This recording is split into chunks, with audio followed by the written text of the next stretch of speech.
When the organization that administers the stick test discovers a cheating scandal, a number of students are invited to testify about their outstanding grades. The first is Lynn, who is the top student in her class, and a frequent medalist in maths contests. After the divorce, her mother left a few years ago, leaving just her and her father, who has a meager wage as a teacher. Her story begins when her father wants to enroll her in a prominent school, despite the fact that she does not want to study there, because the enrollment fee and other costs will be quite expensive, and she does not want to put her father in that kind of financial hardship. When Lynn shows the principal, she can calculate all the costs in her mind.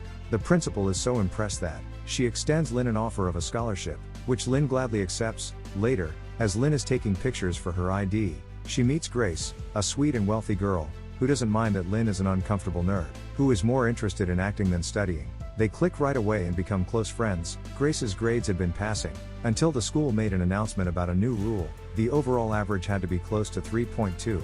Grace wants Lynn to be her tutor out of desperation not to fail school and disappoint her parents. After some hesitation, Lynn agrees. Lynn tries to reassure Grace on the day of the test by saying that these are the tasks they have practiced, but Grace is still utterly baffled. While Lynn breezes through her test, answering all of the questions without difficulty, she can't help but worry about Grace. Lynn will lose the company of her very first friend if Grace fails. She then decides to assist her by writing the right responses on a rubber, taking off her shoe and dropping the rubber in it. She then kicks Grace's shoe back, and Grace sends her own shoe back in return. Sadly, because she kicks it too hard, it lands in the center of the classroom. Fortunately, Lynn finds a quick solution to the issue by getting up and walking on the shoe as she prepares to turn in her finished test. Grace uses the rubber and earns a 3.87 GPA to pass the test. Grace invites Lynn to spend the occasion with her at her pool, where they are joined by Pat, Grace's wealthy lover. Grace tells him about their little test-taking technique, and Pat senses an opening.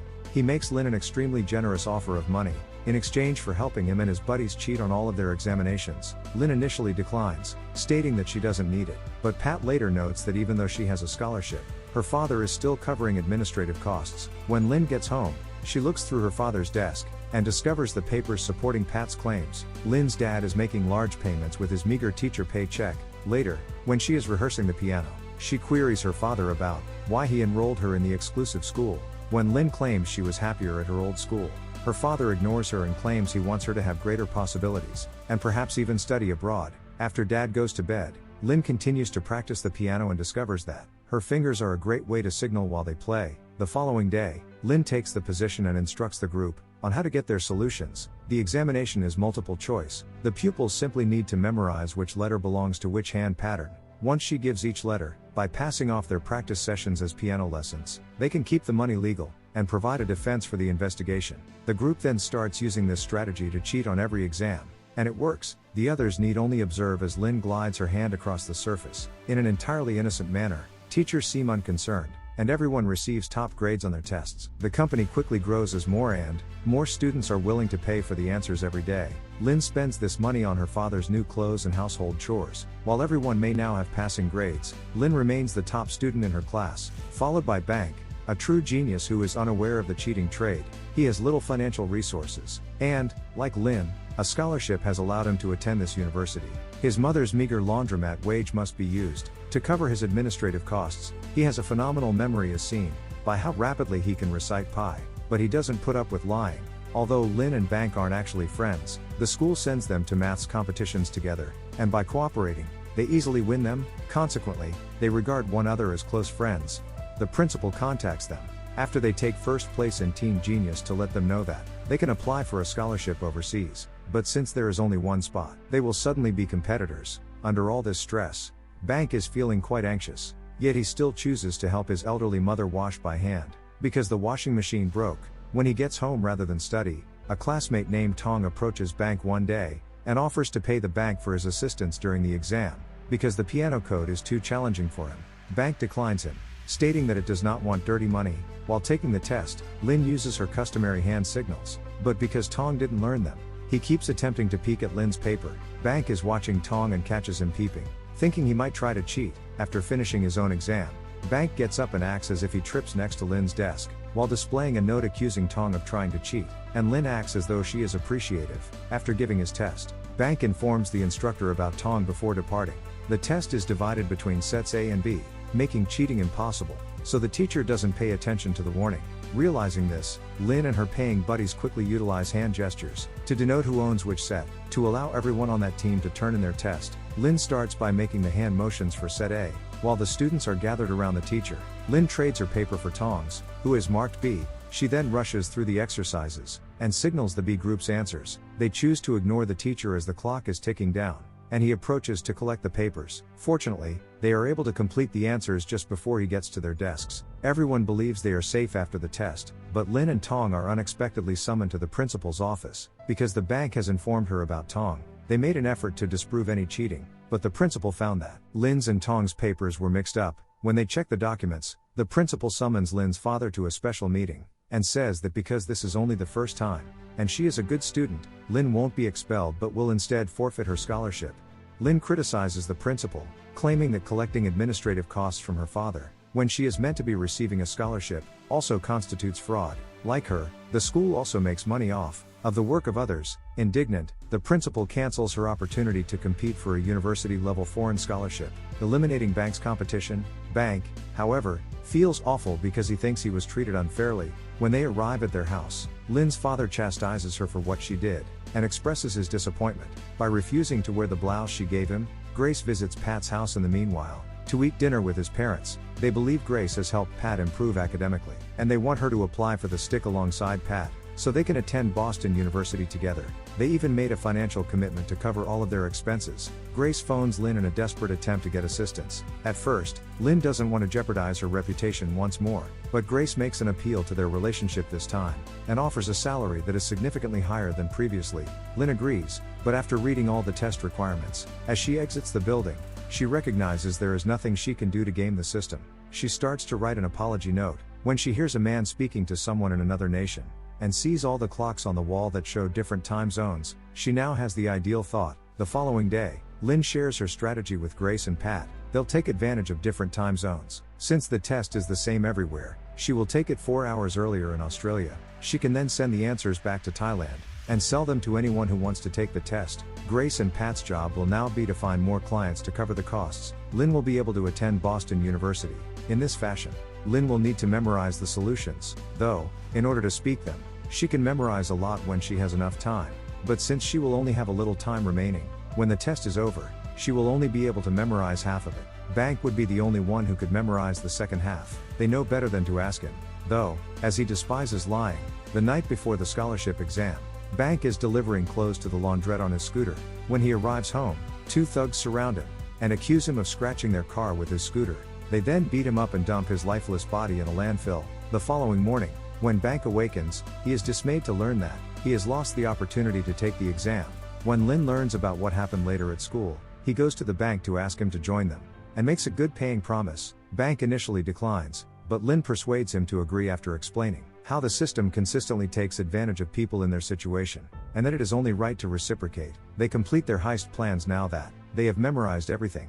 In Australia, Lynn and Bank will take the test, while concealing their phones in the restrooms. They'll go to the toilet during the exam breaks, and send Grace and Pat the answers. They'll simply pretend to be ill during the last, non-interrupted portion of the exam. Grace and Pat will print out the solutions, and attach barcode stickers to pencils, before giving the pencils to the paying students on bicycles, so they may use them before their flights. Pat gives a special presentation in the style of Steve Jobs to attract even more clients, and they end up making millions of dollars. Grace creates fictitious documents using her editing talents, and Lynn gets her father to sign them, by telling him it's for the Australian Teen Genius competition, which allows her to fly alone. The following days are spent by Lynn and Bank taking practice examinations, and sprinting to the loo to SMS their answers. The group practices their crocodile tears, and alibis in case they are caught the day before the exam. When Pat's turn comes, he says that he doesn't know Bank and refers to him as a loser who woke up in a dump, while telling his story. As Bank confesses that he never notified anyone about the waste, the girls swiftly pull Bank and Pat away.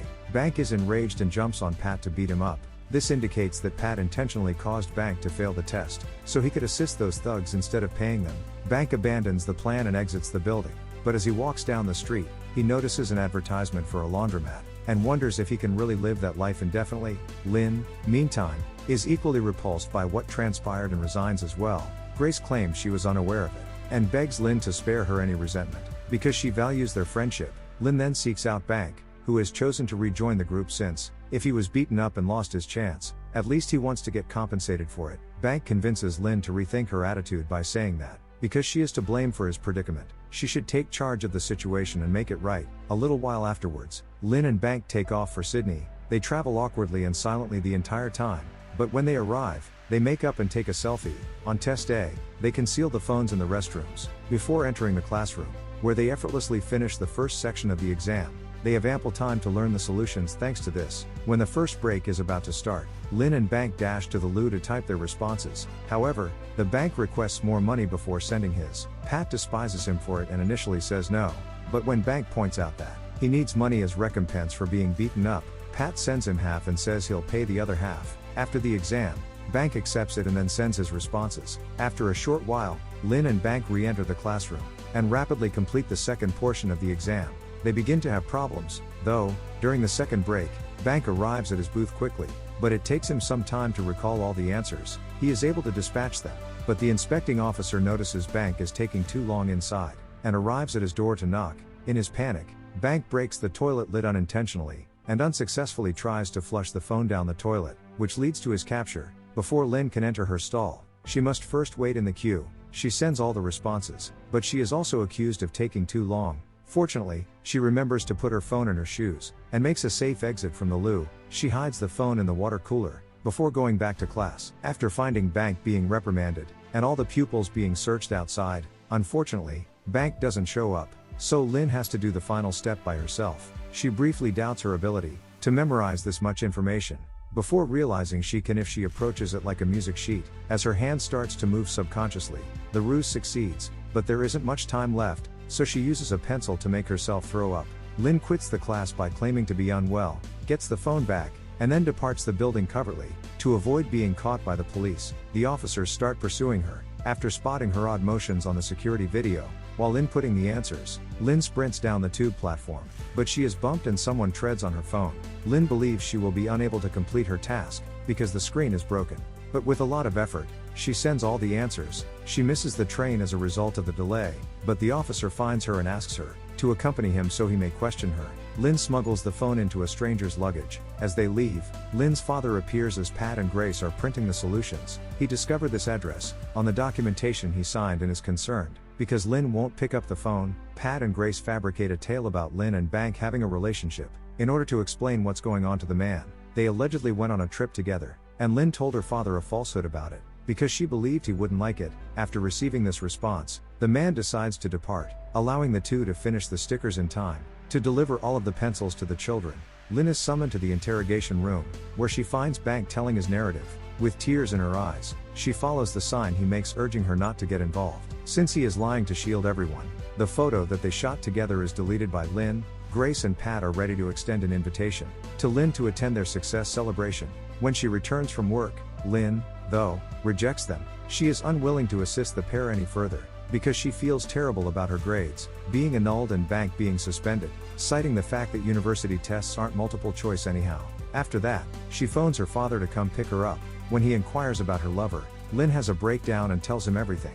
She is expelled from school as a result. Later, despite Grace's pleading with her to stay, Lynn exits the group chat. She has since lost a buddy, and the victory is no longer as satisfying. Lynn feels even more guilty when the officer tells her that a teacher must also impart excellent principles when she tries to apply to a nearby university to study education. After the interview, Lynn is shocked to receive a text from Bank inviting her to visit. When she gets to his house, she observes that he has significantly upgraded the laundromat's equipment using the funds. Bank argues that by having a larger clientele this time, he will be able to earn more money by assisting other students with their exams. Bank threatens to make the entire situation public if Lynn continues to refuse. Lynn, though, informs him that she has already made her decision. Later, Lynn visits the stick organization and, with her father's support in mind, comes clean about everything. The end. If you like this story, please subscribe to the channel and like it to motivate me to bring you more stories like this.